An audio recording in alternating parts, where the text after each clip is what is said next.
গোলামগঞ্জ দাখিল মাদ্রাসা 2026 পরীক্ষার্থী ব্যাচ কর্তৃক আয়োজিত আজকের এই বিদায় ও দোয়া অনুষ্ঠানে উপস্থিত রয়েছেন আমাদের সকলের প্রিয় প্রধান অতিথি, আমাদের সকলের মাথার তার সমতুল্য আসাতিজা ইকরামগণ উপস্থিত রয়েছেন, আমার সহপাঠী ভাই বোনেরা উপস্থিত, আমার ছোট বড় ভাই বোনেরা সবাইকে আমার হৃদয় গহীন থেকে প্রাণডালা সালাম ও মোবারকবাদ। সবাই সালাম গ্রহণ করুন। আসসালামু আলাইকুম ওয়া রাহমাতুল্লাহি ওয়া বারাকাতুহু।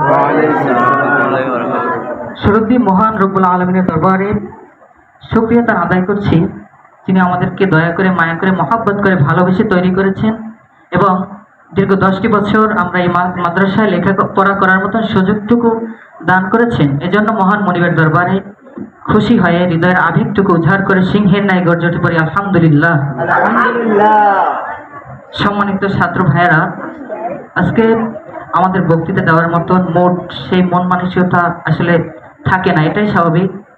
যখন একটা মায়া কাজ করে, সেই ছোটবেলা থেকে দীর্ঘ 10টি বছর আমরা একটা প্রতিষ্ঠানে লেখাপড়া করি, তখন আমাদের সেই প্রতিষ্ঠানের জন্য আলাদা মায়া তৈরি হয়ে যায়। আমাদের মনে হয় যে কেন জানি মনে হয় এই মাদ্রাসার বেঞ্চগুলো আমাদেরকে ডাকছে আর বলছে যে তোমরা বিদায় হয়ে যেও না, তোমরা আর কয়টা দিন থেকে যাও। কেন যেন মনে হচ্ছে এই মাদ্রাসার সকল কিছু আমাদের মায়ায় পড়ে গেছে, আমরাও তাদের মায়ায় পড়ে গেছি। কেননা আমরা 10টি বছর এখানে কাটিয়েছি, এজন্য বিদায়ের বেদনা খুবই কঠিন। কবি বলেছেন যে যেতে নাহি দিতে চাই তবু দিতে হয়, তবু চলে যেতে হয়। এটা আসলে নিয়তের, আমাদের যেতেই হবে, এটাই পৃথিবীর নিয়ম, এটাই নীতি। এজন্য আমার ছাত্র ভাইদের প্রতি কিছু কথা থাকবে যে ওস্তাদরা আমাদের জন্য, আমাদের শিক্ষা, আমাদেরকে মানুষ করার জন্য তারা তাদের জীবনের সর্বোচ্চ চেষ্টা করে। আমরা আমার ছোট ভাইদের প্রতি আমার আবেদন থাকবে যে তোমরা কখনো ওস্তাদদের সাথে বেয়াদবি করবে না, তাদের কথা মতো চলবে এবং তাদের আদর্শ অনুসরণ করবে এবং তাদের সাথে কোনোদিন বেয়াদবি করবে না। কারণ ওস্তাদদের সাথে বেয়াদবি করে কখনো সুন্দর মানুষ, দেশের সেবা করা সম্ভব না, সঠিক মানুষ হওয়া যায় না। বেয়াদব কোনোদিন এলেম শিখতে পারেন। এজন্য প্রিয় ভাইয়েরা, আপনারা যারা আছেন, আপনারা ওস্তাদদেরকে সম্মান করবেন, ভালোবাসবেন। তারা আপনাদেরকে সর্বোচ্চ চেষ্টা করে মানুষ করার জন্য।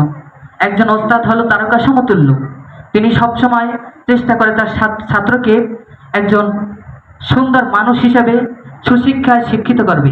এটাই ওস্তাদের পরিকল্পনা। তারা যে আমাদেরকে শাসন করে, আমাদেরকে বকা দেয়, এটা আসলে আমাদের শিক্ষা, এটা আমাদের শিক্ষা নিয়ে দরকার। তাদের কথা আমরা যদি, তাদের কথায় আমরা কষ্ট পাই তাহলে সেটা চলবে না। কেননা আমার একটা ঘটনার কথা মনে পড়ে গেছে। একজন ছাত্র, তিনি অত্যন্ত ভালো ছিলেন, কিন্তু তার মেধা একটু কম ছিল। ওস্তাদ যখন তাকে প্রতিদিন লেখাপড়ার সময় বকা দিতেন, তখন তিনি কষ্ট পেতেন যে সব ছাত্রদেরকে ভালোবাসে, আমাকে বকা দেয়। তিনি সেটাকে তাকে অবহেলা করে সেটা ধরে নিলেন। কিন্তু যখন রাত্রি গভীর হলো, ওস্তাদ তাহাজ্জুদ নামাজে দাঁড়িয়ে গেলেন এবং তিনি মোনাজাত ধরলেন। তার মোনাজাতের কান্নার আওয়াজে ওই ছাত্রের ঘুম ভেঙে গেল। ঘুম ভেঙে যাওয়ার সাথে সাথে তিনি ঘুম থেকে জাগ্রত হয়ে মসজিদের পাশে চলে গেলেন। মসজিদের পাশে গিয়ে তখন শুনতেছে তার ওস্তাদ তার জন্য দোয়া করতেছে, বলতেছে, ইয়া আমার মালিক, আমি আমার ছাত্রকে অনেক মেরেছি, ওর মাথায় একটু মেধা কম, কিন্তু এজন্য আমি ওকে সুন্দর মানুষ হিসেবে গড়ে তুলতে চাই। এই কথা ছাত্র যখন শুনলেন, তখন পাশে দাঁড়িয়ে তার 2 চোখ থেকে অশ্রু টলমল করে পড়তে লাগলো এবং তিনি নিজেকে ধরে রাখতে পারলেন না। তিনি মসজিদের ভিতরে দৌড়ে গিয়ে ওস্তাদের পায়ের উপর ঝাঁপতে পড়লেন যে ওস্তাদ জি, আমি জীবনে অনেক ভুল করেছি, আমি বুঝতে পেরেছি যে ওস্তাদরা কোনোদিন ছাত্রর খারাপ দিক চায় না, ছাত্রর খারাপ চায় না, ছাত্রর ভালোর জন্যই আমাদেরকে যত শাসন করে, আমাদের বক্তা দেয়। সম্মানিত ওস্তাদজি, আপনাদের প্রতি আমাদের আকুল আবেদন করছি। আমরা আপনাদের এই মাদ্রাসায় পড়ার সময় অনেক ভুল ত্রুটি হয়েছে, অনেক অন্যায় হয়ে গেছে। আমরা মানুষ, আমরা ভুলের ঊর্ধ্বে নয়। আপনাদের কাছে সকলে ছাত্রদের পক্ষ থেকে আমি মাপ চেয়ে নিচ্ছি। আমাদের সকলকে মাফ করে দিবেন, আমাদেরকে ক্ষমা করবেন এবং আমাদের জন্য দোয়া করবেন এবং আমরাও আপনাদের জন্য দোয়া করি। প্রিয় ছাত্র ভাইয়েরা, আপনারা কখনোই ওস্তাদদের সাথে বেয়াদবি করবেন না, তাহলে কোনোদিন সুশিক্ষায় শিক্ষিত হওয়া সম্ভব না। কারণ ওস্তাদদের শাসন হলো মেঘের মতো। মেঘকে যখন আমরা দেখে ভয় পাই, কিন্তু মেঘ কিন্তু বৃষ্টি নিয়ে, রহমত নিয়ে আসে। ওস্তাদের শাসন সেটাও ঠিক সেই রকমের। ওস্তাদ যখন আমাদেরকে শাসন করে, পরে ওই শাসনের কারণেই আমরা সুশিক্ষায় শিক্ষিত হতে পারি।